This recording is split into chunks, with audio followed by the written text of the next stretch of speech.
पुराणों के अनुसार पूर्व काल में शिलाद नाम के एक ऋषि मुनि थे। वो ब्रह्मचारी थे। ब्रह्मचर्य का पालन करते करते शिलाद ऋषि मुनि को बुढ़ापा आ गया। अब उनके मन में एक भय सताने लगा। भय यह था कि बिना संतान उनकी मृत्यु के बाद उनका वंश समाप्त हो जाएगा। इसलिए उन्होंने अपने वंश को आगे बढ़ाने के लिए इंद्रदेव की कठोर तपस्या करने का निश्चय किया। एक दिन इंद्रदेव उनकी भक्ति से प्रसन्न होकर प्रकट हुए। हे मुनिवर, मैं आपकी भक्ति से अत्यंत प्रसन्न हूँ। मांगो, आपको क्या वर चाहिए? इंद्रदेव, मुझे वरदान दीजिए कि मुझे ऐसे पुत्र की प्राप्ति हो जिसे मृत्यु छू भी ना सके।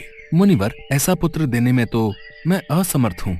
आपकी इच्छा तो केवल देवों के देव महादेव ही पूरी कर सकते हैं। आप महादेव की तपस्या कीजिए, वो आपकी मनोकामना जरूर पूरी करेंगे। इंद्रदेव के कहे अनुसार शिलाद घने जंगलों के बीच बैठकर महादेव की कठोर तपस्या में जुट जाते हैं और कई सालों की कठोर तपस्या के बाद उनकी भक्ति से प्रसन्न होकर महादेव उनको दर्शन देते हैं। शिलाद, हम तुम्हारी तपस्या से प्रसन्न हुए।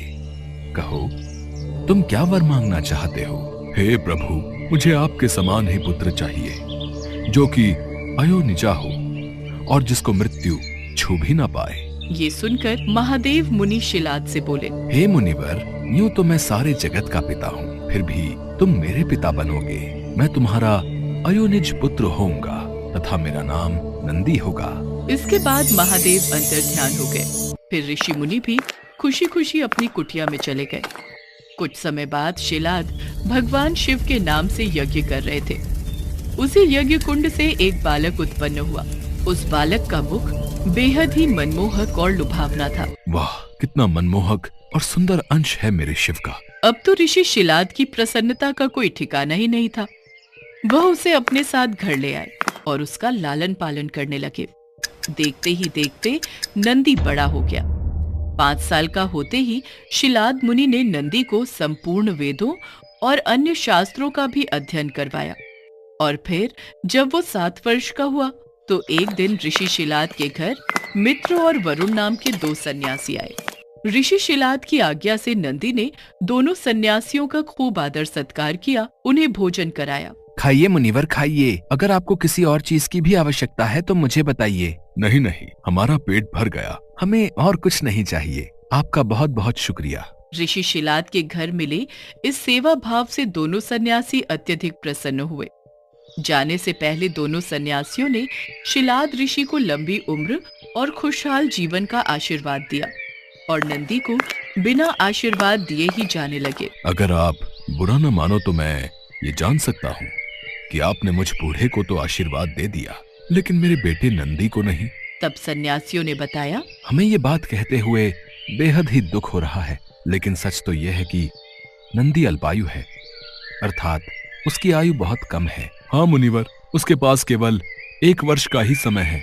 आपके इस पुत्र की आयु बहुत कम है, इसलिए हमने इसे कोई आशीर्वाद नहीं दिया। उन दोनों सन्यासियों की बातें सुनने के बाद अंदर जाकर शिलाद ऋषि नंदी को गले लगाकर फूट फूट कर रोने लगते हैं।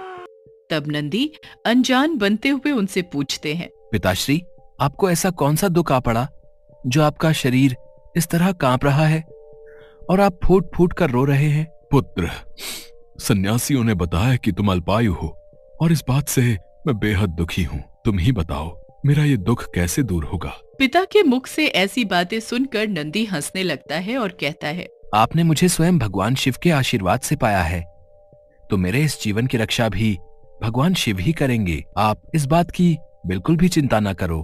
फिर अगले दिन नंदी अपने पिता से आज्ञा लेकर महादेव की तपस्या करने के लिए भुवन नदी पर चले गए और वहां पहुंचकर वो नदी किनारे बैठकर शिव जी की कठोर तपस्या करने लगे।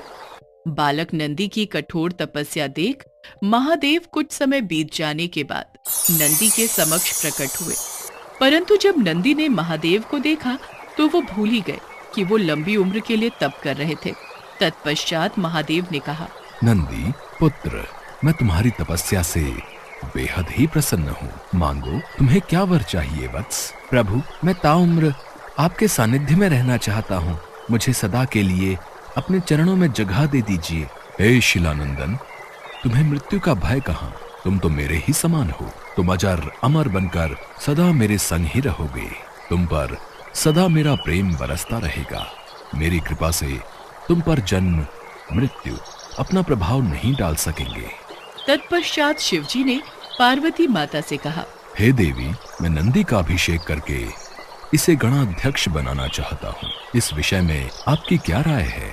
महादेव, आप नंदी को गणाध्यक्ष पद प्रदान कर सकते हैं, क्योंकि परमेश्वर यह शिलानंदन मेरे लिए पुत्र सरीखा है। इसलिए नाथ, ये मुझे बहुत ही प्यारा है। महादेव ने अपने अतुल बलशाली गणों को बुलाकर उनसे कहा, गणनायकों, आज से ये नंदीश्वर तुम लोगों का स्वामी होगा। मैं धन्य हो गया प्रभु, मैं धन्य हो गया। इस प्रकार नंदी के समर्पण से प्रसन्न होकर भगवान शिव ने नंदी को पहले अपने गले लगाया और उन्हें बैल का चेहरा देकर उन्हें अपने वाहन, अपने गुणों में सर्वोत्तम के रूप में स्वीकार कर लिया।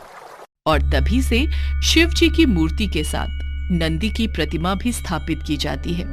ऐसा माना जाता है कि शिव जी तो हमेशा ध्यान में लीन होते हैं, वो हमेशा समाधि में रहते हैं। इसलिए नंदी के कानों में बोलकर उनके भक्तों की आवाज उन तक नंदी ही पहुंच